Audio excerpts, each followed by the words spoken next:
The first of our two semifinals is officially in the books, and Olympiacos has advanced as they put on a dominating offensive performance tonight and take care of the defending champions Fenerbahce 79-61. Olympiacos is through to the championship game here on Sunday evening, where they will play the winner between the second semifinal coming up here in about 60 minutes from now between Valencia and Real Madrid. I'm Spiro Ditas. Pleasure to welcome you back to the Telecom Center alongside the coach, Andrea Trinchieri, head coach of PAOK, hanging out with us tonight. And we have some more EuroLeague royalty. Mr. Bobby Dixon, member of the 2017 EuroLeague champion Fenerbahce side. Bobby, welcome. A pleasure to have you with us. Give us your impressions of what we watched here in the first game tonight. I saw Olympiacos super focused. I saw them locked in. You know, all their guys play with a lot of intensity. From the beginning, you know, they started the game off really well. Fener seemed a little slow getting out of the gates. And, you know, they didn't make shots when they needed to. So Olympiacos took advantage of that. Bobby, you won, you lost. I just want that you give to our fans, what are the feelings of a player? You have many friends in Fenerbahce, you lead them to some titles. So what are the feelings now in the locker room? What you know? You know, once you lose in the semifinals, you know, it's kind of it's a sad and hurtful feeling, you know, because everybody want to play for that trophy. Everybody want to play in the final. But it's a learning experience also. You know, you're not always able to get back here, but take this feeling and use it as for the next year as motivation. Andrea, give us your reaction, your immediate post-game reaction to the first game. What did you see? Bobby said it. I believe that the Olympiacos smashed them with the great physical defense. They started the first quarter 12-0, the second quarter 11-0, and the third quarter 11-0 for Olympiacos. Now, when you start like this, you send a clear message. No way, Jose, tonight. We are too focused, too ready, and there was no game. Fenerbahce never had any rhythm on offense. You know, they tried to play defense, but without playing on offense, it's very difficult. Ivan Fournier was amazing, one of 5 different Olympiacos players to finish the night in double digits. All the talk about Sharas Jasikevicius, what would his staff have up their sleeve to try to slow down this juggernaut of an Olympiacos offense? But in the end, too little, too late, as Olympiacos wins it 79-61. We told you we would have some tremendous star power guests with us all throughout the night, as we are now joined by Mr. Rudy Fernandez, EuroLeague legend. Hello. Many times at the mountaintop. Rudy, welcome. Pleasure to have you. How are you? Thank you. Thank you for inviting me. Rudy, before we get to the nightcap, the second semifinal, give us your opinion, your observations of Game 1 between Olympiacos and Fener. What did you see? Unbelievable game. Olympiacos is probably one of the best teams in this regular season, and they deserve it today. They play together. They play solid game. Fenerbahce, they fight, but in front of Fenerbahce, you know, you have one of the best teams. Rudy, you're a person who has been at this level and this moment, this weekend, so many times at the pinnacle of the sport. What is it like for you now at this stage of your life to come here and observe, especially on a weekend where Real is here and you're going to participate? Yeah, it's different way. You know, try to help in another way in Real Madrid stuff. Obviously for us, it's amazing moment to be here in the top, in the Final Four. So, yeah, we have in front of Valencia, we know him, we know them, and they are playing so well this year, and we'll see. There is one thing that tie you, one thing that is, you have both. You are never afraid to take the last shot. I played against you guys, and I always wrote on Bobby the board. probably more than me because I have Sergi in my team always. So always I pass to Sergi to Rudy, make this come on, happen. don't be so humble. He's a very humble man. I try to be a soldier, you know, for the team and try to help. Obviously, if I have option to pass to him to make the last shot, I'm very smart in that things, you know, and I pass to him or Sergi.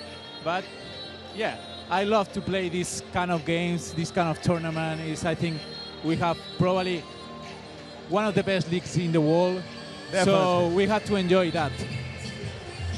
And I asked Bobby, what are the feelings after a game like this?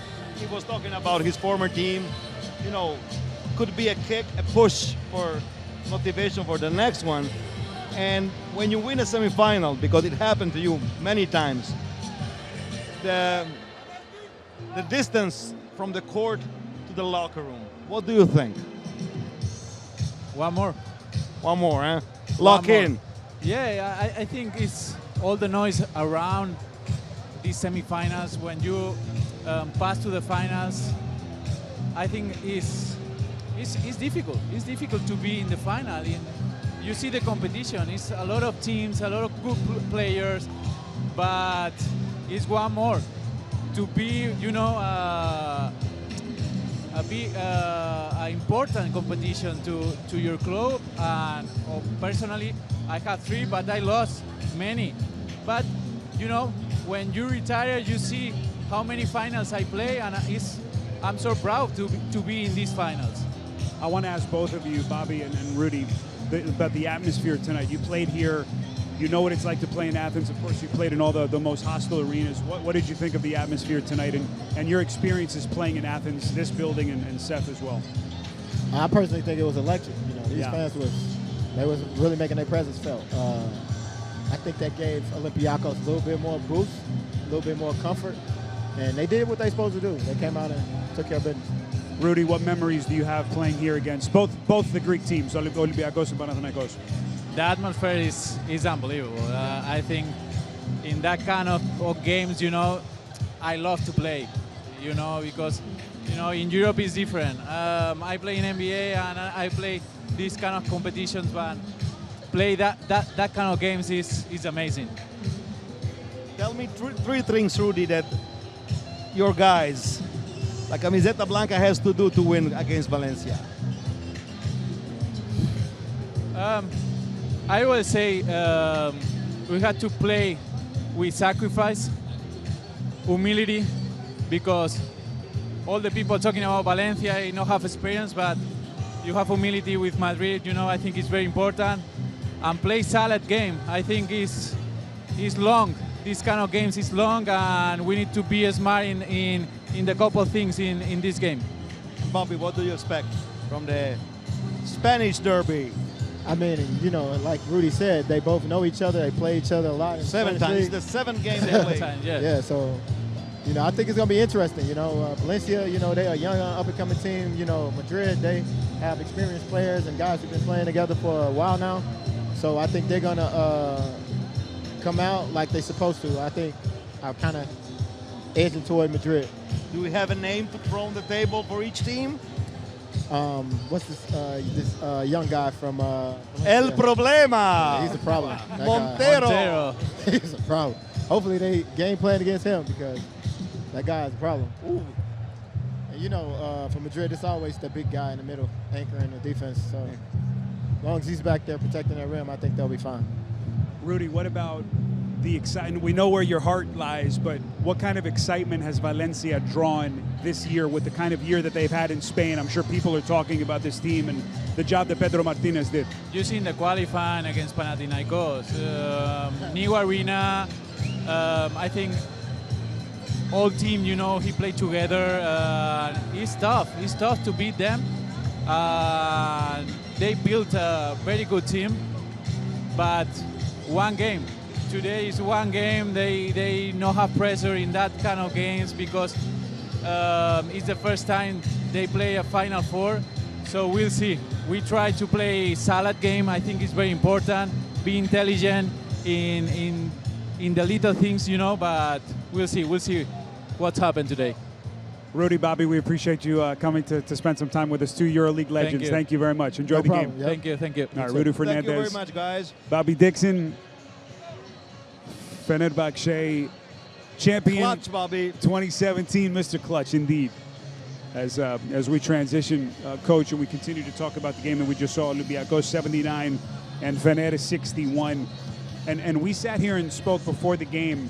Sometimes it's the stars, Vezenkov and everyone expecting, those players to have their big moments. But we said, who of the supporting cast would maybe step up? And that person was Alec Peters tonight. Yeah, I don't know if we can say supporting cast when you talk about Alec Peters of course. or Tyson Ward, but Alec Peters did something that killed all the hopes of Fener. Every time they were trying to, sorry, a legend. So all the time that Fener was trying to cut the gap, he made an amazing basketball. He finished with no missed shots. I believe he was unbelievable. And the way that they started every quarter was just incredible. As we are talking, we have another EuroLeague legend and maybe one of Coach's favorite all-time players, Kyle Hines, is getting wired up. Kyle's hearing his name chanted here from the Olympiacos fans.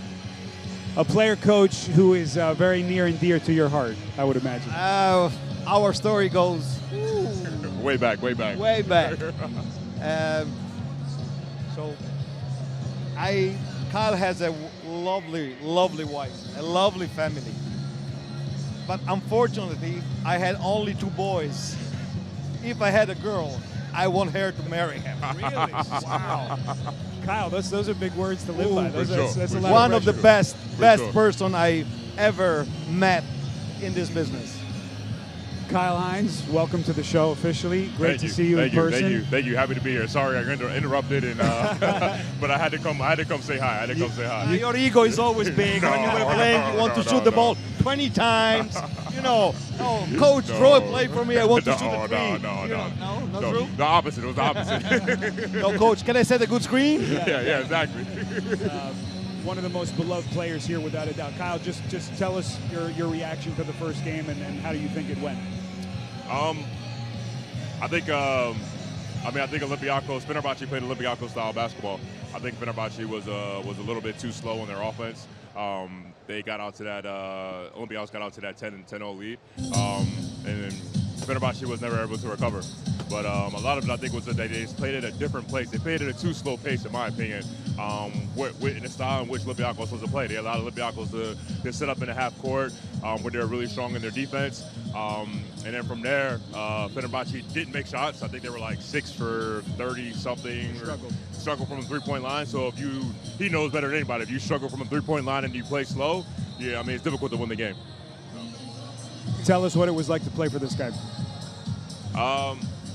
It's amazing. I mean, honestly, like I owe him for everything that I had in my career. Like, he helped set the foundations very, very early. Before I even know what EuroLeague basketball was, he was quizzing me, telling me to watch games, telling me to watch Mike Matisse, telling me to watch this guy, taught me how to play the pick and roll. I had no idea. Coming from the college, I just wanted to get the ball and put my head down and go play. And he taught me the correct way how to play basketball. And he went out of his way to not only to teach me how to play basketball, but to teach me how to be a professional.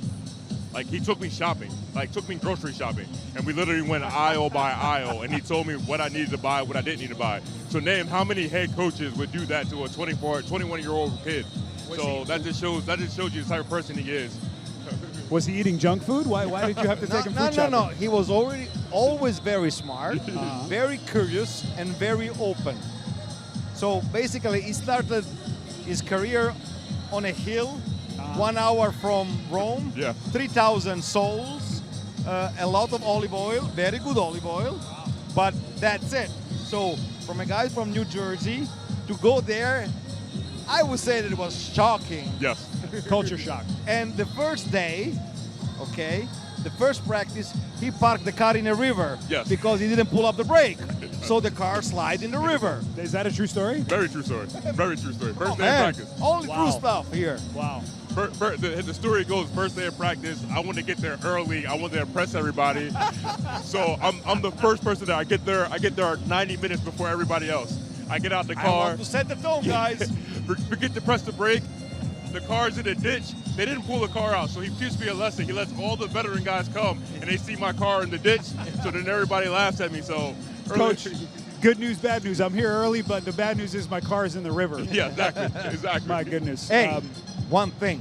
You know how and when I understood he's going to be a heck of a player? When was that? He had a great practice that day. Is that right? After all That day, that? because there is or this way or that way, or he will have, up in the air practice, no consistency, no focus. He was the best. Wow. That tells you a lot about a player, that you can But block the something story out like about that. him, it was like this. I went to the Orlando Summer League, and he was there, I believe, with Cleveland, right? Yes. Correct? And they play him at the tree. And he struggled a little bit at the tree. A lot of it. So I would say he was pretty much horrible. And I say, yes. Yes. He's coming back to me. I'm sorry, Kyle. Nah, it's okay. It worked out. Very well. Very well. Worked out very well. Kyle, you know the history, especially the recent history for Olympiacos, the pressure, consecutive Final Fours without having won it. Do you see enough from this team that you think that this is the group that is finally going to be the one that gets the monkey off their back and wins the entire thing? I think so. I mean, they went through adversity as a group, right? In order for you to get over that hill, get over the challenge, you need to go through adversity together, right? I remember the times when I was in Cheska, I remember the times when we was in Olympiacos, how we were able to rise above it was that we had to do it together. So I think this group has felt what it's like to lose in the Final Four, to lose championships, to suffer, through, ups and downs of the season. So I think that's the reason why that you see tonight that they were able to kind of play a steady, consistent basketball game. And I think if they do that on Sunday, then they'll have an opportunity to win. We've been talking about what a celebration this weekend is for the EuroLeague, and you're the perfect person with the perspective because you're an American boy. You grew up in the States. The dream was always the NBA. But so many players that, for whatever reason, they go to the league, they end up in Europe, and they have such a fulfilling experience. And now when you consider the heights that the EuroLeague has reached, what would you say about what makes this league so special, especially now as you see the level to which it continues to grow? Now in a building like this, refurbished, almost at an NBA level, what would you say about what makes this league so special? I mean, it's this right here. It's the fans. The fans here, the fans is what separates everything. They're what make it special. The environment. There's no other environment like this in the world. There's no other atmosphere like this in the world. To come here and to have a weekend where you're playing for a title, playing for a championship, playing for a cup, and to have all these fans and all these people here involved, like it's nothing like it. Every day I'm back in our facility and we're sitting there watching EuroLeague games. We're talking about EuroLeague basketball. So I think it's something that's special. I think it separates, all the true basketball fans watch EuroLeague basketball because it's special and there's nothing like it. So I want to know now, you end your career. Where do you find the motivation, night in, night out, to be the best teammate every day? I think, for me, and I was talking about this with somebody earlier today, I think you want what's best for your team, you want what's best for your group, you want what's best for your city. And I think if you see your other guys and everybody else sacrifice to do what you need to do, then you have no choice but to be the best teammate possible, right? If you go out every day and you see the fans, you see people that are working hard and want to be a part of this team, you see people working in the club, doing all the little things, then you have no choice but try to be the best individual possible for that team and for your group. Instead of before, I think the best teams are the best teams. Those are wins, right? There's no such thing as an individual group that wins a championship. It's all about the teams. So how do you do that? You need to be the best teammate possible. So for me, it was all about trying to put the team together, trying to get the team to grow together as fastest way and the best way possible. And that's why our teams that I played against that were successful were able to have success. Kyle, what about someone who grew up in the States? I'm always curious culturally what it was like for you off the floor when you were here overseas. What was it like for you living here? How was that enjoyment, that process for you? Did you enjoy it? I mean, how long did it take for you to adjust? Everyone talks about the culture shock. What was that like for you? I think it was amazing. I think that once, and he kind of told me an antidote, and I had some older players when I was playing in our group, I had to get out of my apartment. I think sometimes you sit in the apartment and you just play video games and you're just watching Netflix. I had to get out of my apartment. And I remember the first time I got out of my apartment, I just went to lunch with some of my Italian teammates. And I literally just sat there and talked to them. I would go to cafes. I would just go and just take walks in Rome and do different things. So I think for me, it was about living the experience. Right? You play there, but you also want to live there, right? You want to live the experience. You want to live the city. You want to live the environment. And I think from there, you grow ownership in it, right? It no longer just becomes a team that I play for. It becomes a place where I live, a place where I enjoy being at. So for me, that was always the key. Like I didn't always look at it as like a place to play. I looked at it as a place where I was going to live. So me, my family, my friends, like we did the most to like try to be there, try to experience the culture, try to see teammates, try to do something new. Like we would try to do something new every day, every time we had a day off. Go somewhere, do something new, visit a museum, visit a library, go to lunch, do something different. So it was. So he taught you how to grocery shop. Did he teach you any Italian? So what the crazy thing about it was at one point I was the only American on the team, right? Really? So what he would do was he wouldn't speak any English. He would only speak Italian, and he would force me to learn. So like that, and that was the biggest help. Looking like when I was doing it, I was like, oh man, this is terrible. I don't know how I'm going to get it. But now, like, And he got there. And now I got there, and it got to the point where I was able to speak it pretty well. I lost a little bit of it, but I'm still well enough that like if I get lost, I can get back home. So That's impressive. Yeah, he's impressive. No. Kyle, listen, we Going appreciate. back to the game. Yeah. Tell me, what do you expect from the second semifinal? I mean, these are two teams that know each other very well. They played each other a lot of different times. The players know each other well, right? You know, from the Spanish players. So I think Valencia, to me, has been playing the best basketball all year long, right? They've been playing the most consistent. They have the best style, a different type of style, a little bit different style of play that's kind of unique to them. But then you look at Real Madrid. Real Madrid is that steady, consistent team that is always here, right? They know how to win. They have the experience. They have guys that have done it before, that have done it in many places. So the only thing I think that separates them is Valencia's inexperience of being here. So with every first game, we've seen it here today, there's going to be a point where everybody's nervous, right? Who's going to come out of that nervousness first? And then from there, I think that's who's going to be able to win the game. Do you think that Valencia can display their philosophy, their game, even in a so tough environment, so big, the magnitude of the game, can this drain a little bit of their flow, their energy? I mean, I talk about they don't have experience, but that's one thing they have experience in, right? They already won 2 games here, right? They won 2 games here when they had to play Panathinaikos, so they have experience. So right now, they're on the winning streak. So they've won more games here than anybody else, so. Kyle, we appreciate it. We're going to let you go, but only if you promise to come back after the next game. I'll be back. Go back. Kyle Hodes. There is a guy coming. Kyle has No. one Olympiacos He can legend shoot to the next. As Sasha Vezenkov is going to join us here post-game after a 16-point performance to lead Olympiacos to the victory as they have advanced to the championship game of the 2026 EuroLeague Final Four. And also Thomas Walkup is going to join us as well as we're going to get our star players all wired up for sound here and ready to share their thoughts on what was a banner night for Olympiacos, 79-61, as they now will await the winner between Valencia and Real Madrid. Sasha?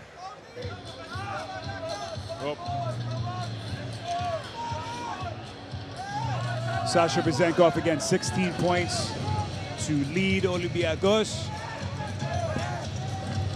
as they are showered with love and applause from the Olympiacos fans that are seated just above us here. And they have been going crazy all night long to add to this wild, raw, authentic. They're used to this. Yes, they are used to this, to say the least. Sasha, can you hear me? Yeah. Welcome. Congratulations on Thank the you. win. Thank you. Pleasure. Thank you for joining us, Thomas. Congratulations on the victory. Sasha, we'll start with you. Just give us your observations, how you felt the night went. You got off to a really good start, and you were able to hold off when they made their runs. You know, I think we match up their physicality. We hit first. We played better defense than everybody expected. Yeah. So I think we set the tone from the beginning, and I think our bench did a great job. I think we have 40 bench points. And when you have so big depth, players that even they're not in the roster, they could easily go and give us minutes. You know, it becomes more easy. And I think on offense we didn't do our best performance, but don't forget we played against the best defense in EuroLeague. So we're happy, but we have 40 more minutes. One thing that goes to your credit, you didn't have a great first half, but you killed all the hopes in the third quarter. So I know how important you are for Olympiacos system. The thing I want to know from you, how did you prepare in the locker room to have this great start after a slow first half? Because, the story about the Final Four, you have to deliver, you're the main guy. It's a load. I know that it's not the easiest thing to carry. Always, like, if you ask me, I want to have a great start in the first half. So to everybody wants to start with a bucket. But I think that was Even Tom started with a bucket, I think that was my issue, like the previous years, because like it came into my mind and like how to go in the second half. But just I'm playing my game. I try to find my spots. We have so much talent that the defense cannot be focused on me like 40 minutes so strict. So I find my shots, thanks to my teammates too, and I just stay aggressive. It's better to be aggressive and like just to slow down and don't be as effective as you could be. But at the end, I think the defense was the key of the game, and we just keep going. Thomas, welcome. Congratulations. Does this ever get old for you? You've been here now with this club for a number of years. Of course, you've had the success. Does it ever get old? I mean, to experience this kind of atmosphere with these fans? No, it doesn't. But this is something special in here. I think the average basketball fan or the neutral basketball fan would be able to come in here and say, wow, this is something really, really special. Yeah. And it really is. I think any Final Four that I've played in so far, this has been my favorite environment. Tom, I take a little bit of credit for your game today, because I met you in the morning. We had a coffee there. But one thing, when you left, I had this feeling, whoever is going to play against Tom today will be a hard night. You were so cool, so sharp. How can you make it? Well, this wasn't how I felt for my first Final Four. This is after years of experience, knowing what to expect, knowing what to expect from them in the preparation, watching them in the film. I felt so confident, so prepared coming into this game, and I felt very calm. Sasha and I talked about this at the beginning of the season, but to enter the season without the pressure, without putting so much pressure on ourselves, I think has been the key for the year and why we've been able to perform to the best of our abilities, because we're not every day, it's not a drag, we're enjoying this year, and you can see it by our play. I didn't feel the pressure that it was supposed to be in all of you. So to start, 12-0 first quarter, 11-0 second, 11-0 third quarter. Yeah, from the start, I think we learned some lessons from last year too. Last year we came out a little flat, and the game passed us by. Yep. So we're not going to let that happen this year. And you saw that by the energy and the hunger that we played with tonight. Who do you want now? I want to scratch the surface a little bit. Wait, I don't care who wins. I know that you won't tell me. If I have to say who will win as a prediction, I'll go with Valencia. But really, Madrid is amazing. And team. no big guys. Yeah, Valencia though has the confidence of the reverse sweep, coming here feeling good, even if it's his first Final Four. But let's see. All the games between each other, I think Madrid won. So let's see. Do you think that their style can harm your system? Question mark. We just care about ourselves. Like we don't care who we'll face. If we do our X and O's is good, we'll be okay. Tom? If we play defense like tonight, I think we're the best team in Europe, and we'll have to go out and execute that same defense on Sunday.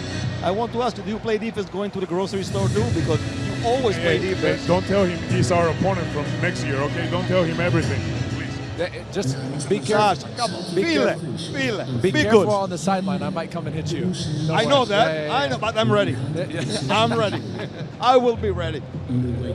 What's tomorrow like? Just rest, just as much as possible? What are the next 24, 36 hours like for you? We have to do the same routines, our therapies, treatments, talk to our family a little bit, and just concentrate. We don't have to change anything from what we're doing in different trips or what we did yesterday. It's just another day. Thomas, what about you? Yeah, staying locked in. That's it. I think. Coffee, 9:30? Come on, man, 9 o'clock. You got to get with it. You were late this morning. Okay. 9 a.m. That's been my Kumbados and I lucky charm for the last, 7 months. So it's worked really well, and you can find us there. You hire him, Sunday morning. Your pronunciation of Kubatos was very. Have you learned a lot of Greek, Thomas? EuroLeague. Wow. His Greek is actually very impressive. It's I was probably not better than expecting- mine. Really? No way, Jose. I wouldn't go that far. It's good, not that good. Gentlemen, thank you very much. Thank you very much. Sasha Vezenkov, Thomas Walkup. Congratulations. We will see both of them here in the championship game on Sunday night, as they will now await the winner between Valencia and Real Madrid. 16 points for Sasha Vezenkov. And you know, the players say, look, the pressure, it's something we live with. The pressure in this city and with this fan base is different, Coach. You have to think that to get this win allows them to exhale a little bit and now press forward and prepare for whoever they're going to face on Sunday night. The only danger is that they can think that the biggest rival was Fener, because last reigning champion, best defense of the EuroLeague. But same time, I saw these two guys so loose Yeah. and focused. It's difficult to be loose and super focused. So they're on a mission, guys. All right, so let's look ahead now. Valencia and Real Madrid. We mentioned the coaching matchup a little bit, the familiarity between these two men, Pedro Martinez and Sergio Scariolo, who you know very well. It's not a best of 5. It's just a one game. Anything is possible. It's such a unique dynamic. We know about the familiarity. 6 previous meetings this year. No Walter Tavares, no Alex Len. Give us your thoughts on how you think this game will go. At the jump ball, there will be what we see, and there will be the subplot of the game. That is, if Valencia is going to play their game more than 70 possessions, they have a real shot to the game. If Real is able to play under 70 possession, controlling the pace, the flow, the energy of Valencia, they are more experienced. Every year they play here. I believe in 10 years, 8 times they are in the Final Four. Players with a lot of personality, a lot of experience, they will take the game on their field. So I don't see anything in between. Experience against youthful exuberance. 11 Final Fours for Real Madrid in the last 15 years. Incredible. No team has won the EuroLeague more than Madrid. But will it be Valencia's year as these two Spanish teams set to take the floor? They've just taken the court behind us, and the tip-off is coming up in just a little bit. Again, you can see the game live broadcast on EuroLeague TV. For Coach Andrea Trinchieri, I'm Spiro Ditas. We will see you back here for post-game coverage as soon as this second game is over. Have punched their ticket through to the Final Four. Real remains on top.